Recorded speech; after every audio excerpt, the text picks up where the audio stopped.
끝없는 추구 제2장 자유 이보다 더 좋을 순 없다. 경제적 자유 없이는 그 어떤 나라에서도 보장된 자유를 100% 누릴 수 없다. 덱스터 에거. 난 학교에서 1등을 해본 적도 없고 대학도 못 나왔습니다. 왜 그런 줄 아십니까? 그것은 내가 대학에 가기 전에 어디를 향해 가고 있는지를 알고 있었기 때문입니다. 그래서 대학을 안 갔습니다. 내가 하고 싶었던 일은 내 사업이었습니다. 나는 실무를 익히고 싶었지 사업에 대한 경험이 전혀 없는 이론가들로부터 비즈니스를 배우고 싶진 않았습니다. 그래서 어릴 때부터 이론 대신 직접 사업을 하는 사람 밑에서 일을 하며 몸으로 사업을 배웠습니다. 만약 여러분이 믿고 의지하는 것이 학이라는 종이 한 장뿐이라면 여러분은 다시 배워야 합니다. 존 포스트는 나중에 뭐가 될 겁니까? 무슨 일을 할 겁니까? 라는 간단한 질문에 자신 있게 대답하지 못한다면 참으로 부끄러운 일이다 라고 했습니다. 또한 찰스 가필드 박사는 정상에 오른 모든 성공자는 반드시 이루어야 할 사명에 목숨을 건 사람들이다. 이들은 누가 봐도 일에 푹 빠져 있다는 것을 알 수 있다. 바로 그러한 사명에서 그들의 노력과 에너지, 열정이 솟아난다고 했습니다. 자신이 가장 하고 싶어하는 일을 향해 매진하기까지는 여러분은 진정한 자유인이 아닙니다. 직장은 진정한 대안이 아니다. 이 시대의 진정한 대안은 직장이 아닙니다. 직장은 우리의 미래를 지켜주지 않습니다. 그러므로 자기 사업을 할 수 있다면 사업을 하십시오. 최고 명문대 1년 학비도 안 되는 돈이면 여러분은 여러 개의 사업을 시작할 수 있습니다. 나 역시 한때는 직장 생활을 했습니다. 직장인의 하루는 뻔합니다. 아침 일찍 일어나 직장에 나가 일하고 점심 먹고 다시 일하고 집에 오고 그야말로 다람쥐 쳇바퀴 도는 생활이 반복되는 것이죠. 주말이 되어도 곤죽이 되어버린 몸을 추스르기 바쁘고 간신히 휴가라도 얻어야 여행 계획이라도 세워봅니다. 이게 멋진 인생입니까? 그냥 정해진 길만 왔다 갔다 하는 판에 박힌 삶이죠. 꿈이 없다면 여러분은 이미 죽은 것이나 다름없습니다. 비전도 없이 정해진 길만 계속 따라가다 보면 어느새 막다른 골목에 다다르게 됩니다. 나에게는 좋은 직업이 있습니다. 여러분이 가질 수 있는 좋은 직업은 자기 회사를 가지고 자기 자신을 위해 일하는 것뿐입니다. 어떤 사람들은 좋은 직장에 다닌다고 떠벌리기도 합니다. 좋은 직장이란 게 대체 뭡니까? 좋은 직장인데 왜 어느 날 갑자기 해고를 당하죠? 나는 어느 날 갑자기 가족들 앞에서 나 해고됐어 라고 말하기 싫었습니다. 그동안 문을 닫는 회사도 많이 보았고 못 볼 꼴도 많이 보았습니다. 그러면서 자기 사업을 하는 것만이 그런 굴레에서 벗어날 수 있는 유일한 길임을 알았죠. 자유를 얻을 수 있는데 한번 도전할 만한 가치가 있지 않습니까? 남 밑에서 늘 마음 졸이며 어떻게 돌아가는 거지? 라고 안달하는 것보다 내 사업을 하면서 어떻게 돌아가는 거지? 라고 고민하는 편이 낫습니다. 좋은 직장이 있으면 결국 부자가 될 것이라는 생각은 착각에 지나지 않습니다. 한 번은 콜럼버스에 사는 젊은 전화교환에게 부자가 되는 데 있어서 가장 중요한 것이 무엇이라 생각하는가? 라고 물어본 적이 있습니다. 그랬더니 좋은 직장, 훌륭한 직장에 다니는 거죠 라고 대답하더군요. 특히 임금이 평균 이하인 사람들 중에서 이렇게 대답하는 사람들이 많다는 사실에 나는 많이 놀랐습니다. 백만장자들은 거의 이런 대답을 하지 않습니다. 사람들은 보통 좋은 직장을 구해 열심히 일하고 승진을 해서 더 큰 책임을 맡게 되면 부와 행복이 보장되는 멋진 은퇴를 할 수 있을 거라 생각합니다.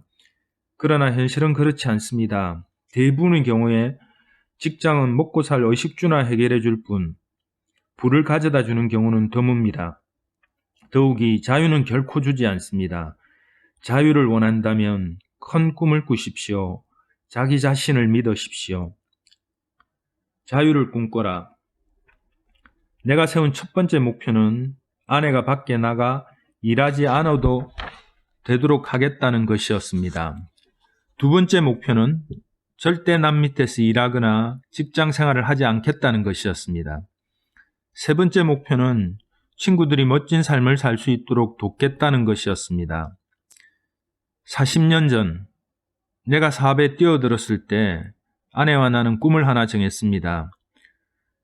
그것은 지금 버는 돈의 2배 반을 벌고 자유를 얻겠다는 것이었습니다.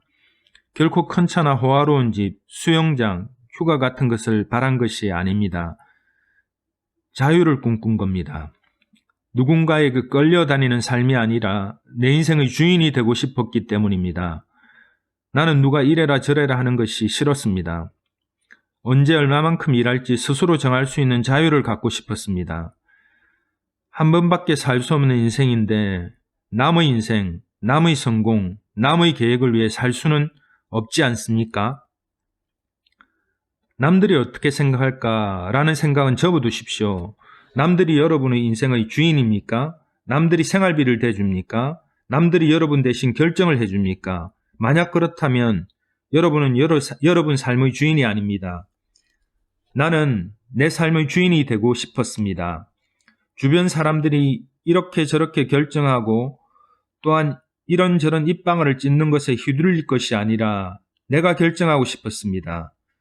결정을 남이 해준다면 자유인이라고 할 수 없겠죠. 지금 아내와 나는 멋진 삶을 살고 있습니다. 자유를 누리고 있습니다. 돈도 많이 법니다. 얼마나 버느냐고요? 솔직히 얼마인지 잘 모르겠습니다. 얼마나 버는지 안다면 그것은 많이 버는 게 아니죠. 자유는 공짜가 아닙니다. 치러야 할 값이 있습니다. 여러분은 진정한 자유를 누리기 위해 무엇을 할 준비가 되어 있습니까? 사실 나는 장거리 여행을 가는 것이 싫었습니다. 가족들과 떨어져 낯선 침대에 잠드는 것이 싫었습니다. 그렇지만 돈을 많이 버는 사람들은 장거리 여행을 자주 간다는 것을 알았죠. 그런 식으로 자신의 영역을 넓히는 겁니다. 돌아보면 인생의 칼자루를 쥐게 된 대가치고는 아주 작았다는 생각이 듭니다. 자유의 가치. 한 번은 노먼 빈센트 필의 강의를 듣게 되었습니다. 그가 쓴 책은 많이 보았지만 그를 직접 만나기는 처음이었습니다. 늦게 갔음에도 불구하고 앞자리가 비어있기에 선뜻 그 자리에 앉았습니다. 아무도 거기에 앉지 않더군요. 나는 그 사람 코앞에 앉아 이야기는 물론 그의 열정과 태도까지 보고 싶었습니다. 그리고 한마디도 놓치지 않기 위해 녹음까지 했습니다.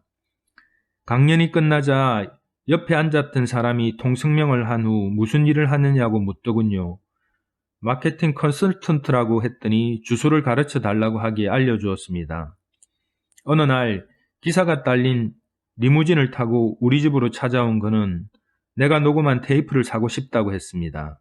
그러더니 한술 더 떠서 저를 좀 도와주십시오 라고 하지 않겠습니까? 내가 무슨 일을 도와달라는 건가요? 전 제 사업에 만족하고 있는데요 라고 하자 그는 저희 회사 영업사원들의 교육을 맡아주십시오. 명함에 마케팅 컨설턴트라고 되어 있던데 저희 사원들이 마케팅을 좀 더 잘할 수 있게 도와주셨으면 합니다 라고 부탁하더군요. 이야기가 길어질 것 같아 나는 자리를 권한 다음 설명을 했습니다.